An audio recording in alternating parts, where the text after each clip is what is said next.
Hello good morning everyone. As you all know, Spark institute Jammu की तरफ से ये एक नया इनिशिएटिव लॉन्च हुआ है जहाँ पर आपके जितने भी JKSSB एग्ज़ाम्स हैं, पर्टिकुलरली आपका जो नायब तहसीलदार और पटवारी की अपकमिंग रिक्रूटमेंट है जो अभी पेंडिंग है, उसको ध्यान में रखते हुए ये एक कोर्स मॉड्यूल जो है डिज़ाइन किया गया है यूट्यूब पे एक फ्री लेक्चर सीरीज़ की तरह, जहाँ पर आपको जो इम्पोर्टेंट कंपोनेंट्स हैं इन एग्ज़ाम्स के वो पढ़ाए जाएंगे। So today we will be starting with the English module, जिसमें हम इंग्लिश जो है इंग्लिश ग्रामर पे जो है फोकस देकर जो है अपनी तैयारी पर फोकस करेंगे। तो या माय नेम इज़ नाजुक। आप में से काफ़ी सारे बच्चे जो हैं मुझसे पहले पढ़े भी होंगे, जो नहीं पढ़े हैं मैं स्पार्क में पिछले 3-4 साल से जो है इंग्लिश और एनवायरनमेंट का कंपोनेंट पढ़ा रही हूँ, और उससे पहले भी मैं वेरियस इंस्टीट्यूट्स में पढ़ाती थी। तो दिस इज़ जस्ट एक ब्रीफ मेरे बारे में, leaving this aside, moving on to the syllabus. So अगर आपने JKSSB का सिलेबस देखा है, मोर और लेस ये जो सिलेबस है इनमें कॉमन टॉपिक्स हैं। एक दो टॉपिक्स का ऊपर नीचे फ़र्क रहता है, बट मेजरली जो है वो बेसिक्स जो है वो सब में कवर किए गए हैं। फ़र्क कहाँ आता है? फ़र्क आपका आता है प्रोपोर्शन में। कई जगह पर इंग्लिश का कंपोनेंट जो है वो 10 नंबर का है, कई जगह पर ये जो कंपोनेंट है वो 20 मार्क्स का है, राइट। और प्रॉब्लम कहाँ आती है? प्रॉब्लम यहाँ आती है कि हम बहुत आसानी से इस कंपोनेंट में पूरे मार्क्स जो है स्कोर कर सकते हैं। We can score 10 out of 10 और 20 आउट ऑफ 20, बट हमारी जो अप्रोच है लैंग्वेजेस को लेकर, स्पेसिफिकली इंग्लिश को लेकर, वो बहुत फ्लैकडाइजिकल अप्रोच है। हम कहते हैं अरे इंग्लिश है, कर लेंगे, आती है, पढ़ी हुई है यार, क्या ही है इसमें, कुछ नहीं है, हो जाएगी। या तो ये होता है, या फिर होता है कि हमने इंग्लिश को जो है एक डीमन बनाया होता है, बहुत बड़ा हवा बनाया होता है। कहते हैं यार आती नहीं है, आती नहीं है, आती नहीं है, मैडम जी कुछ करो, आती नहीं है, करें तो करें क्या, करें तो करें क्या। तो अब ABCD सीखते हो तभी अक्षर बनाना सीखते हो, उसी से वर्ड्स बना के सेंटेंसेस बनाते हो। क ख ग घ आता है तभी आकर जाकर हिंदी जो है पढ़ पाते हो। काउंटिंग आती है तभी जाकर आकर मैथमेटिक्स को आप आगे लेकर जा सकते हो। तो इंग्लिश में grammar is the building block, and इस मॉड्यूल में हमारा फोकस रहेगा कि ग्रामेटिकली जितने भी आपके क्वेश्चंस आपसे पूछे जाते हैं, ग्रामर से आपसे जितने भी क्वेश्चंस पूछे जाते हैं, वो क्वेश्चंस जो है आप 100% एक्यूरेसी के साथ अटेम्प्ट कर सको, with a little practice, with a little dedication, right. बहुत बच्चे मैंने देखे हैं पिछले 8 सालों में, 8-9 सालों में मैंने जितना पढ़ाया है, बहुत कम बच्चा होता है जो इंग्लिश पर भी उतना ही एम्फेसिस देता है जितना वो बाकी कंपोनेंट्स पर देता है। या तो हम जनरल स्टडीज़ में जो है ज़्यादा फोकस करते हैं, या फिर हम जो है मैथमेटिक्स या रीजनिंग में ज़्यादा फोकस करते हैं, विच इज़ गुड। आपको वहाँ पे फोकस करने की ज़रूरत है, लेकिन मेरा सिर्फ कहना इतना है, जहाँ पर आप बाकी सब्जेक्ट्स को घंटा घंटा 1.5-1.5 घंटा दे रहे हो, इंग्लिश को उसी उतने टाइम में से सिर्फ 15 या 20 मिनट्स अगर आप दे दो, that is sufficient. With in a few days you will start seeing the change, right. तो शेड्यूल जो है हमारा कुछ ऐसा है, 24 लेक्चर्स में जो है हम इंग्लिश ग्रामर को कवर करने की कोशिश करेंगे। इन 24 डेज में मैक्सिमम जो है बेसिकली जितने भी टॉपिक्स हैं उनको मैंने 2-2 दिन या 3-3 दिन में बांटा हुआ है, लास्ट के 2-3 टॉपिक्स को छोड़कर जो आपके एप्लीकेशन बेस्ड है। इनफैक्ट अगर मैं वॉइस की बात करूं और मैं स्पीच की बात करूं, voice is your active passive voice, speech is your narration, direct and indirect speech, sentence rearrangement, cloze test and comprehension. ये जो आपके 5 टॉपिक्स हैं, ये आपके एप्लीकेशन बेस्ड टॉपिक्स हैं। एप्लीकेशन बेस्ड टॉपिक्स बोले तो आपके जो पहले 17 लेक्चर्स हैं, जिस बच्चे ने इनको मास्टर कर लिया, इनकी जो बेसिक है, इसका जो क्रक्स है, इसका जो निचोड़ है, इसकी जो एसेंस है वो पकड़ ली, वो इन बाकी 5 टॉपिक्स में जो है कभी भी फॉल्टर नहीं करेगा। लेकिन जिसको ये पहले 17 टॉपिक्स नहीं आएंगे, वो तो 17 के जो में से जो क्वेश्चन आएगा वो तो नहीं आएगा, बाकी जो 5 ये जो टॉपिक्स हैं इनमें से भी जो क्वेश्चन आएगा वो नहीं कर पाएगा, नहीं अटेम्प्ट कर पाएगा। तो मेरी कोशिश ये रहेगी कि हम जब पढ़ाई करें, जब हम ऑनलाइन जो है इन टॉपिक्स को कवर करें, तो जितना मैं प्रीवियस ईयर क्वेश्चंस पे फोकस कर सकूं, जितना एग्जाम्पल्स के थ्रू आपको पढ़ा सकूं, उतना मैं पढ़ाऊंगी, सो दैट रिटेन करना, याद रखना चीज़ों को थोड़ा सा आसान रहे। ठीक है। तो ये जो 5 टॉपिक्स हैं, ये तभी आपको लास्ट वाले आएंगे जब आपने पहले के 17 प्रॉपरली पढ़े होंगे। एंड मेजरली जो जेकेएसएसबी पेपर डाल रही है पिछले वाले 5 टॉपिक से डाल रही है, लेकिन वही बात आ जाती है, एबीसीडी नहीं आती तो आप अक्षर कैसे बनाओगे, सेंटेंसेस कैसे बनाओगे, नींव ही स्ट्रांग नहीं है तो बिल्डिंग कैसे खड़ी होगी।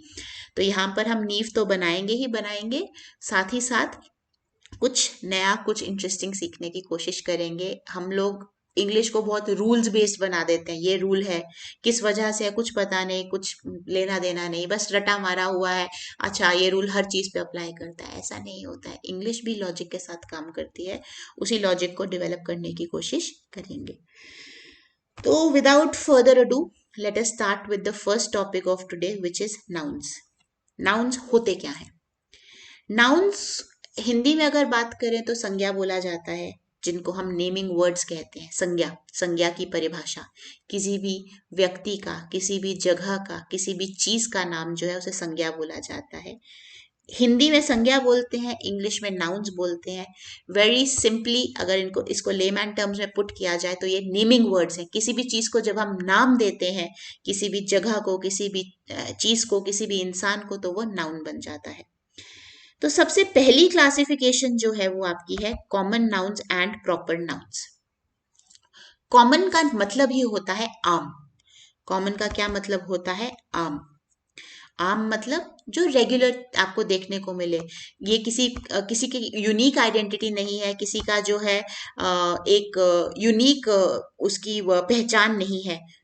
मैं क्लास से बाहर गई, मैंने कहा भैया क्लास से ना एक लड़के को बुला दो। अब क्लास में 20 लड़के हैं, उन 20 में से वो किसी को भी बुला कर लेकर आ सकते हैं, लेकिन मैं क्लास से बाहर गई और मैंने कहा भैया रोहित को बुला कर लेकर आओ। तो ऑब्वियस सी बात है, उन 20 लड़कों में से जिस लड़के का नाम रोहित होगा उसी को बुलाया जाएगा, उसके अलावा किसी और को नहीं बुलाया जाएगा। ये फर्क है कॉमन और प्रॉपर में। कॉमन आम, आम का मतलब जो सारों के द्वारा शेयर किया जाए। तो क्लास में 20 लड़के हैं तो वो आइडेंटिटी क्या है कि वो 20 के 20 लड़के हैं, राइट। 20 के 20 जो है बॉयज की कैटेगरी में बिलोंग करते हैं। लेकिन जब मैंने बोला कि आप रोहित को बुलाकर लेकर आइए, तो रोहित जो है मैंने एक पर्टिकुलर पर्सन, प्लेस या थिंग का नाम ले लिया। रोहित जो है मैंने यूनिकली आइडेंटिफाई कर दिया कि मैं किसके बारे में बात कर रही हूँ। उन 20 लड़कों की जो आइडेंटिटी है वो क्या है कि वो लड़के हैं, लेकिन वो 20 के 20 जो है रोहित नहीं हो सकते। उनमें से एक या दो रोहित होंगे। हो सकता है कभी कभी कंफ्यूजन हो सकती है कि मैम कौन सा वाला Rohit, Rohit Gupta, Rohit Sharma, Rohit Anand, Rohit Arora, Rohit Chopra, whatever, right. तो कॉमन एंड प्रॉपर नाउन्स। अब एग्जाम्पल देखिए, Kolkata is a big city. Kolkata is a big city. अब यहां पर अगर मैं नाउन्स आइडेंटिफाई करने के लिए कहूं, तो आपने ठंडे दिमाग से पहले सोचना है इस सेंटेंस में name of a person, place या थिंग किसका है, नेमिंग वर्ड्स कौन कौन से हैं। तो अब जैसे कि आप बोल्ड में देख सकते हैं, कोलकाता को मैंने बोल्ड किया है और सिटी को मैंने बोल्ड किया है, राइट। कोलकाता जो है एक जग सिटी है जिसका हमने यूनिकली उसको स्पेसिफाई किया कि कौन सा शहर एक बड़ा शहर है, कोलकाता एक बड़ा शहर है। अगर मैं यहाँ पे न्यूयॉर्क लिखती, न्यूयॉर्क अगेन एक यूनिक रिप्रेजेंटेशन देता, एक यूनिक आइडेंटिटी देता है एक नए शहर की।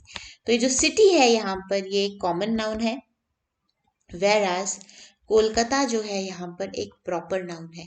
Kolkata is use to identify a unique name, तो इसलिए कोलकाता प्रॉपर है। वेर एज सिटी जो है आम है, बहुत सारे शहर हैं यार दुनिया में, जम्मू भी शहर है, दिल्ली भी शहर है, कोलकाता भी शहर है, टोक्यो भी शहर है, आपका एम्स्टरडेम भी शहर है, आपका लंदन भी शहर है, लेकिन मैं यहाँ पे कोलकाता की बात कर रही हूँ। Similarly Amitabh Bachchan is an actor. यहाँ पर अगर आप देखें, अमिताभ बच्चन जो है नाउन है, एक्टर जो है नाउन है। तो फर्क क्या है? एक्टर्स बहुत सारे हो सकते हैं। एक्टर्स की जो आइडेंटिटी है it can be shared commonly by a lot many people. Shahrukh Khan, Hrithik Roshan, Shahid Kapoor, Akshay Kumar, Shilpa Shetty, Nora Fatehi, Rajkummar Rao, Shraddha Kapoor, Ranbir Kapoor, Alia Bhatt. बहुत एक्टर्स की फ्रिटर्निटी में, एक्टर्स के ग्रुप में ये कॉमन आइडेंटिटी इन्होंने शेयर करी है। लेकिन उनमें से एक यूनिक पर्सन को मैं आइडेंटिफाई कर रही हूँ और मैं बोल रही हूँ उसका नाम क्या है, अमिताभ बच्चन। तो यूनिक आइडेंटिटी जो है बेसिकली वो यहाँ पे अमिताभ बच्चन है, और वो जो है प्रॉपर नाउन है। एक्टर जो है आपका कॉमन नाउन है। तो सबसे पहली category common nouns and proper nouns. दूसरी कैटेगरी आती है कलेक्टिव नाउन्स की। अब बहुत बार होता क्या है, हमारे पास अलग अलग एंटिटीज होती हैं, बहुत सारी अलग अलग एंटिटीज होती हैं, लेकिन वो मिलकर एक झुंड में, एक ग्रुप में काम कर रही होती हैं। तो एंटिटीज तो बहुत सारी हैं, लेकिन उसका ग्रुप एक है।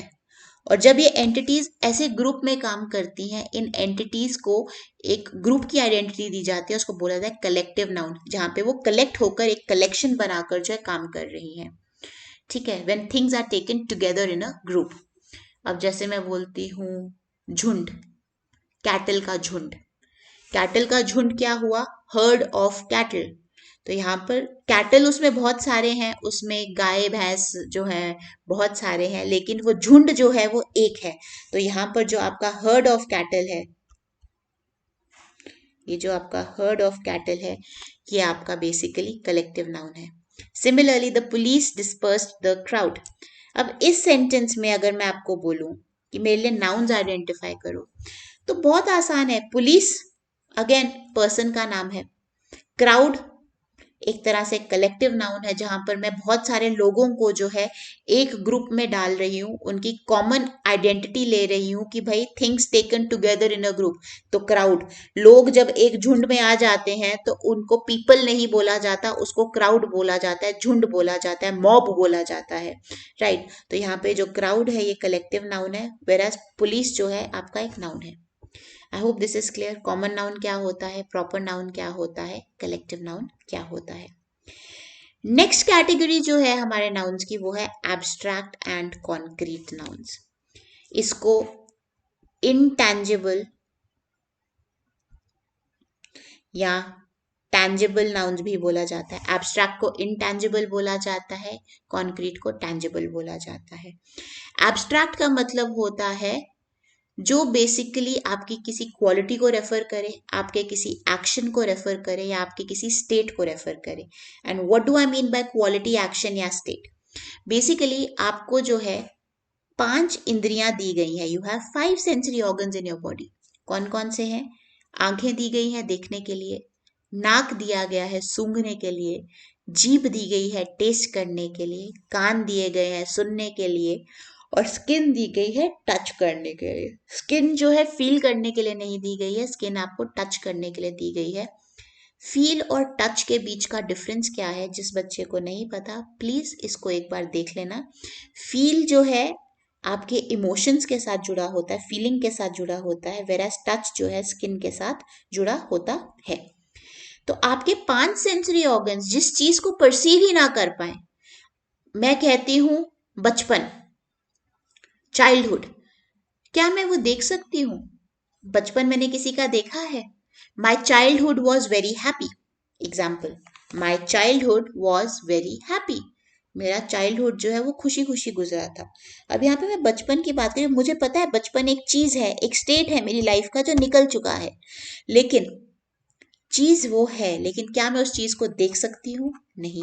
क्या सूंघ सकती हूँ? नहीं। क्या टेस्ट कर सकती हूँ? नहीं। क्या सुन सकती हूँ? नहीं। क्या टच कर सकती हूँ? नहीं कर सकती, उसे मैं सिर्फ महसूस कर सकती हूँ। माँ की ममता, एक माँ में कितनी ममता है, क्या आप उसको कंपेयर कर सकते हो? भाई मेरी माँ में तेरी माँ से ज्यादा ममता है, 10 किलो ज्यादा ममता है। भाई आप उसको क्वांटिफाई नहीं कर सकते फिजिकल वर्ल्ड में, बिकॉज ना ही आपके 5 सेंसरी ऑर्गन्स उसको परसीव नहीं कर सकते, डिसाइफर नहीं कर सकते। सिमिलरली विजडम, उसमें कितनी विजडम है, उसमें कितनी सूझबूझ है, कैसे पता लगेगा? भाई मुझ में तुझसे ज्यादा विजडम है, बड़े लोग कहते हैं मुझ में तुझसे ज्यादा मेच्योरिटी है, तू मुझसे ज्यादा इमेच्योर है। तुमने मेच्योरिटी कैसे मेजर कर ली? क्या तुम्हारी आंखें उस मेच्योरिटी को देख सकती हैं? नहीं। क्या तुम्हारे नाक उस मेच्योरिटी को सूंघ सकता है? नहीं। क्या तुम्हारी टंग उस मेच्योरिटी को टेस्ट कर सकती है? नहीं। क्या तुम्हारे कान उस मेच्योरिटी को सुन सकते हैं? नहीं। क्या तुम्हारी स्किन उस मेच्योरिटी को टच कर सकती है? नहीं। ये जो मेच्योरिटी और इमेच्योरिटी है, अगेन आप फील कर सकते हो। विजडम, आप फील कर सकते हो। आपकी फीलिंग गलत भी हो सकती है, आपको लगता है कि कोई बहुत वाइज है, लेकिन वो असल में वाइज नहीं है, तो you have a failed impaired judgement there, right. तो एब्स्ट्रैक्ट नाउन्स जहां पे आपके 5 सेंसरी ऑर्गन्स जो है आपके किसी काम नहीं आते डिसीजन मेकिंग में, बेसिकली वो आपको महसूस करनी पड़ती हैं चीजें, आप उनको छू नहीं सकते, देख नहीं सकते, सूंघ नहीं सकते, टेस्ट नहीं कर सकते और सुन नहीं सकते। कॉन्ट्ररी टू दिस, कॉन्क्रीट का मतलब होता है ठोस। ठोस क्या? एनीथिंग विच इज टैंजिबल, जिसको आप देख सकते हो, जिसको आप सूंघ सकते हो, जिसको आप टेस्ट कर सकते हो, जिसको आप सुन सकते हो, जिसको आप छू सकते हो। मुझे पता है कि सर्दियों में मेरी एड़ियां फट जाती हैं। कैसे पता? मैंने वो स्किन जो है एड़ियों की, जो अपने एंकल्स पे स्किन है, अपनी हील्स पर जो स्किन है, उसको फील किया, उसको टच किया। टच करके मुझे पता लगा कि भाई वो फट गई है। अरे ये गाना तो अरिजीत सिंह ने गाया, अरिजीत सिंह हैज संग दिस सॉन्ग। कैसे पता लगा? सुनकर। राइट। ये जो खाना हमने खाया है इसमें नमक बिल्कुल नहीं था। कैसे पता लगा? मेरी जीभ ने काम किया और उसने बताया कि भाई नमक नहीं था। राइट। टॉम ने चोरी करी है। कैसे पता? मैंने उसको देखा है, अपनी आंखों से देखा चोरी करते हुए। ये जो टेबल है ये लकड़ी का बना हुआ है। कैसे पता? देख सकते हो, मे बी लकड़ी की एक पिक्यूलर स्मेल हो, उससे आप बता सकते हो, या फिर आप टच करके भी बता सकते हो कि ये टेबल लकड़ी का बना है। तो कॉन्क्रीट, ठोस। फिजिकल वर्ल्ड में उस चीज को क्वांटिफाई करना, उस चीज को डिस्क्राइब करना पॉसिबल है अपनी 5 सेंसरी ऑर्गन्स की मदद से। एब्स्ट्रैक्ट इसका ऑपोजिट है, आप उसको डिस्क्राइब नहीं कर सकते 5 सेंसरी ऑर्गन्स की हेल्प से। Right. The next category of nouns is countable and uncountable nouns. अब काउंटेबल और अनकाउंटेबल नाउन्स की अगर बात की जाए तो काउंटेबल और uncountable as the name suggest, countable जिस चीज की आप गिनती कर सकते हो, उसको आप संख्या में डाल सकते हो, यानी आप उसको क्वांटिफाई कर सकते हो। एक है, सिंगुलर है, एक से ज्यादा है, प्लूरल है। तो कोई भी नाउन जिसका आप नंबर में उसका व्याख्यान कर सकते हो, उसको नंबर में बता सकते हो कि इतना है। एक है तो एक लड़का है तो बॉय है, एक से ज्यादा है तो बॉयज है। मेरे पास एक पेन है तो वो पेन रहेगा, एक से ज्यादा है तो वो पेन्स बन जाएगा। एक किताब खरीदी तो बुक है, एक से ज्यादा खरीदू तो बुक्स है। एक संतरा खाया तो आई एट वन ऑरेंज, एक से ज्यादा खाया I ate many oranges. Right. So countable nouns जो है आप उनकी क्वांटिटी बता सकते हो, एंड बिकॉज आप उनकी क्वांटिटी बता सकते हो, आपके लिए उसको सिंगुलर या प्लूरल में डालना बहुत आसान हो जाता है। वेर एज अनकाउंटेबल नाउन्स ऐसे नाउन्स होते हैं जिनकी आप गिनती ही नहीं कर सकते, आप उसको नंबर में नहीं डाल सकते। तो जब नंबर में नहीं डाल पा रहे हो तो आप उसका सिंगुलर या प्लूरल नहीं बना पाओगे। यूजुअली आपके एब्स्ट्रैक्ट नाउन्स और आपके जो सब्सटेंसेज हैं, जैसे आपका मिल्क, ऑयल, वाटर, शुगर, इस कैटेगरी में बिलोंग करते हैं। एग्जाम्पल देखते हैं। 2 सेंटेंसेस लिखे हैं मैंने। I add 3 tablespoon of sugar in my tea. I add 3 sugars to my tea. अब पहले सेंटेंस में आप चम्मच गिन रहे हो, जो 3 है वो किसको क्वांटिफाई कर रहा है? टेबल स्पून्स को, वो शुगर को क्वांटिफाई नहीं कर रहा। लेकिन दूसरे सेंटेंस में आप बोले मैंने 3 चीनी डाली अपने चाय में। 3 चीनी क्या? आपने चम्मच गिने, आप शुगर का वेट कर सकते हो, आप शुगर की वॉल्यूम निकाल सकते हो, लेकिन आप शुगर कितनी है उसमें ये नहीं बता सकते। राइट। सिमिलरली मैं बोलूं I had 4 litres of water to drink today. मैंने आज 4 लीटर पानी जो है पिया है। मैंने आज 4 लीटर पानी पिया है। आपने पानी की वॉल्यूम बताई, लेकिन उसमें पानी कितना था आप नहीं बता सकते। आप बोलते हो I have had many waters to drink today, I have had four waters to drink today. 4 क्या वाटर्स? आप नहीं बता सकते। तो कोई भी चीज जिसको आप गिनती में नहीं डाल सकते वो अनकाउंटेबल की कैटेगरी में आ जाती है। राइट। अब इस काउंटेबल और अनकाउंटेबल में भी एक कॉन्सेप्ट है फाइनाइट का और इनफाइनाइट का। फाइनाइट जो गिनती जो है लिमिटेड है, मुझे पता है क्लास में 100 बच्चे हैं तो वो फाइनाइट है। इनफाइनाइट क्या हो गया? जिसकी गिनती अनलिमिटेड है, मुझे पता है उसकी गिनती हो सकती है, लेकिन वो गिनती जो है अनगिनत तक जाती है। जैसे आसमान के तारे, the stars in the sky. Right. Star का स्टार्स तो बन गया, अगर वो अनकाउंटेबल नहीं है, वो काउंटेबल है लेकिन इनफाइनाइट है। दे आर अनगिनत है, वो उनकी गिनती की जा सकती है, लेकिन गिनती में भी वो गिनती जो है वो चलती रहेगी, चलती रहेगी, चलती रहेगी, कभी खत्म नहीं होगी। राइट। तो ये फर्क है। तो यहाँ पर जो है मैंने 5 सेंटेंसेस लिखे हैं जहां पर आपको क्या करना है, नाउन्स आइडेंटिफाई करने हैं और नाउन्स आइडेंटिफाई करने के साथ साथ आपने बताना है कि कौन सी कैटेगरी ऑफ नाउन्स में ये बिलोंग करते हैं। तो बोल्ड में जो है वो मैंने ऑलरेडी नाउन्स आइडेंटिफाई कर लिए हैं। पहला सेंटेंस देखते हैं, without health there is no happiness. बिना हेल्थ के कोई खुशी नहीं है। तो जैसा कि आप देख सकते हैं यहाँ पे हेल्थ और हैप्पीनेस जो है आपके दो नाउन्स हैं। अब ये किस तरह के नाउन्स हैं ये आप मुझे बताओगे नीचे कमेंट सेक्शन में लिखकर। 1 2 3 4 5 करके आप बताओगे हेल्थ कौन सी कैटेगरी में है, हैप्पीनेस कौन सी कैटेगरी में है। नेवर टेल अ लाई, कभी झूठ नहीं बोलना चाहिए।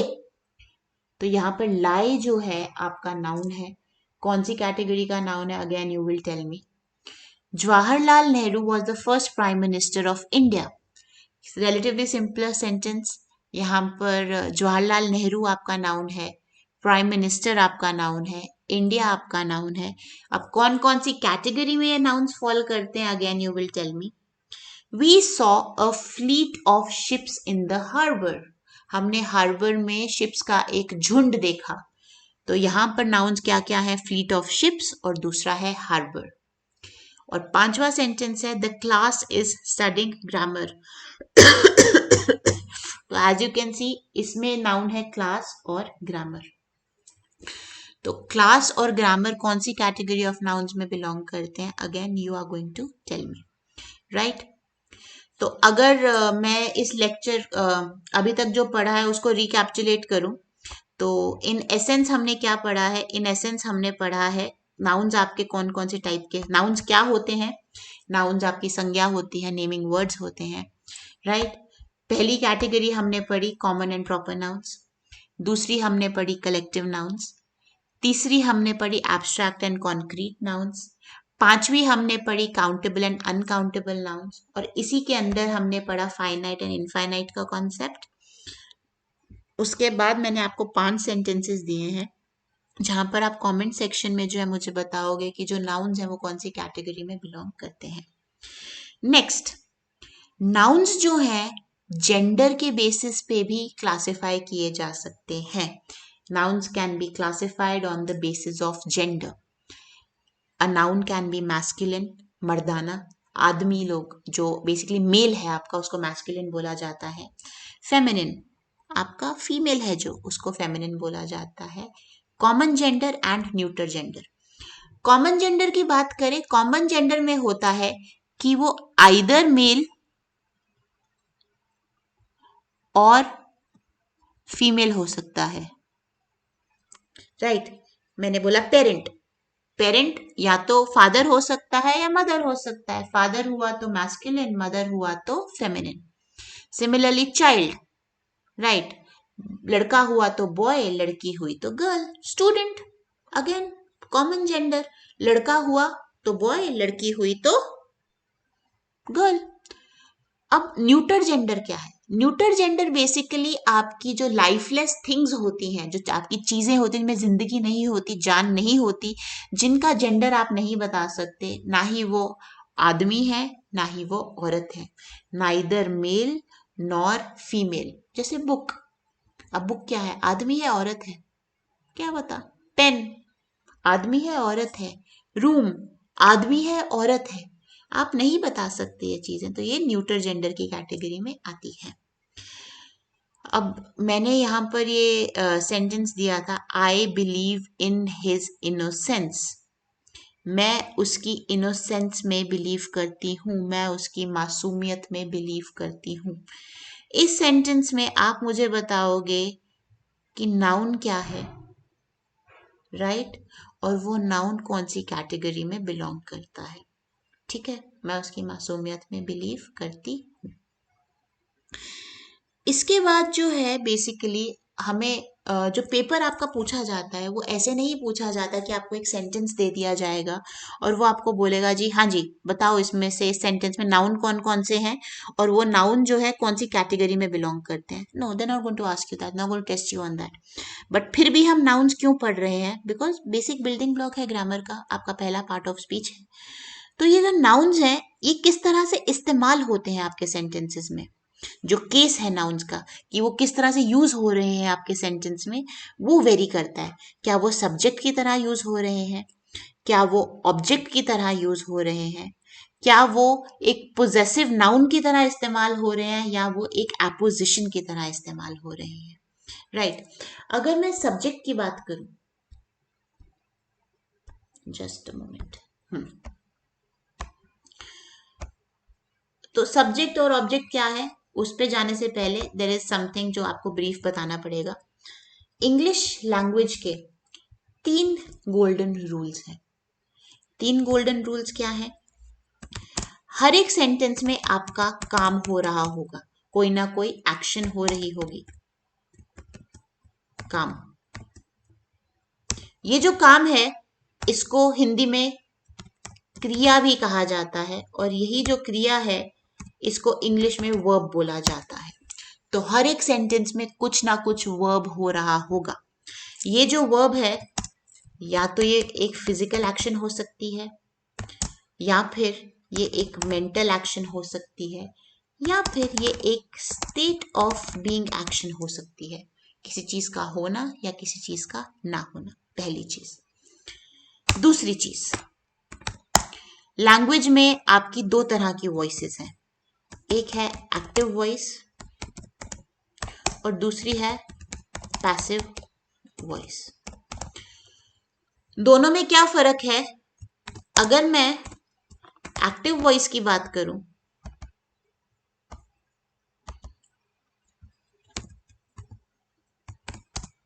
तो एक्टिव वॉइस जो है इसमें वर्ब तो हो रहा होगा, ठीक है। अब काम तो हो रहा है, लेकिन काम के साथ साथ आपका एक काम करने वाला होगा। You will have somebody performing the action, somebody doing the work, so doer of the action होगा। और क्योंकि डूअर ऑफ द एक्शन है तो आपका एक रिसीवर ऑफ द एक्शन भी होगा, जो एक्शन को रिसीव कर रहा है। जैसे मैं बोलूं,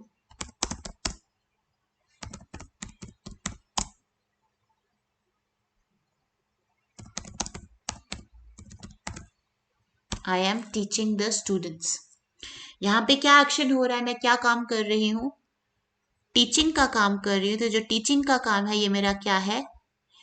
sorry,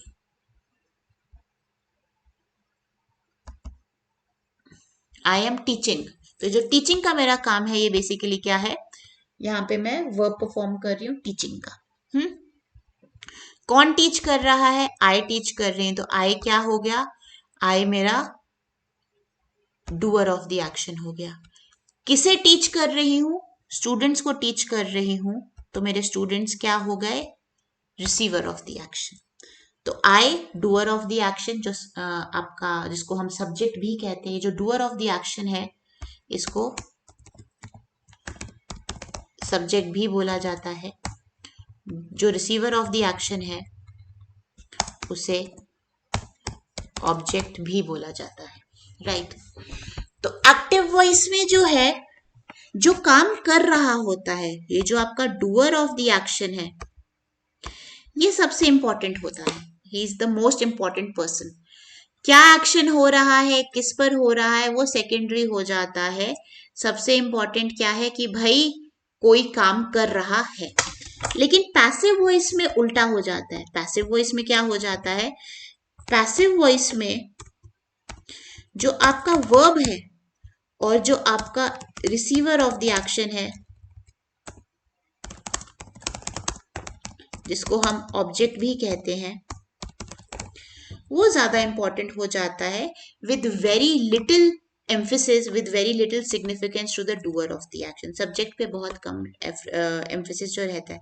I am teaching the students का पैसिव वॉइस में बन जाएगा the students are being taught। अब मैं इसके बाद बाय मी लगाऊं या ना लगाऊं कोई फर्क नहीं पड़ता, उसका इतना इंपॉर्टेंस है नहीं। मुद्दे की बात क्या है कि स्टूडेंट्स को पढ़ाया जा रहा है। मुद्दे की बात क्या है? स्टूडेंट्स को पढ़ाया जा रहा है। ठीक है, ये दूसरी चीज। तीसरी चीज, आपका जो सब्जेक्ट है या आपका जो ऑब्जेक्ट है वो हमेशा नाउन होगा या प्रोनाउन होगा। इसके अलावा आपका सब्जेक्ट और ऑब्जेक्ट कुछ और हो ही नहीं सकता। पहली चीज, हर एक सेंटेंस में काम हो रहा होगा, क्रिया हो रही होगी, वर्ब हो रहा होगा। दूसरी चीज, दो तरह की वॉइस होती है, एक एक्टिव वॉइस और एक पैसिव वॉइस। एक्टिव वॉइस में जो काम कर रहा होता है वो इंपॉर्टेंट रहता है। पैसिव वॉइस में जो काम हो रहा होता है और जिस पे हो रहा होता है वो इंपॉर्टेंट रहता है। तीसरी चीज, सब्जेक्ट और जो ऑब्जेक्ट है वो नाउन और प्रोनाउन के अलावा कोई तीसरा पार्ट ऑफ स्पीच हो ही नहीं सकता। ठीक है, इसका एग्जाम्पल जो है मैं अभी थोड़े टाइम में आपको दूंगी। और चौथी चीज,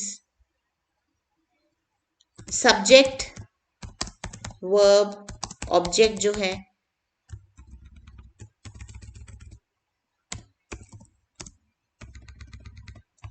ये सेम रहते हैं। अगर किसी चीज में चेंज आता है तो वो चेंज सिर्फ टेंस में आता है, वो और किसी चीज में नहीं आता। I am teaching the students, I was teaching the students, I will be teaching the students.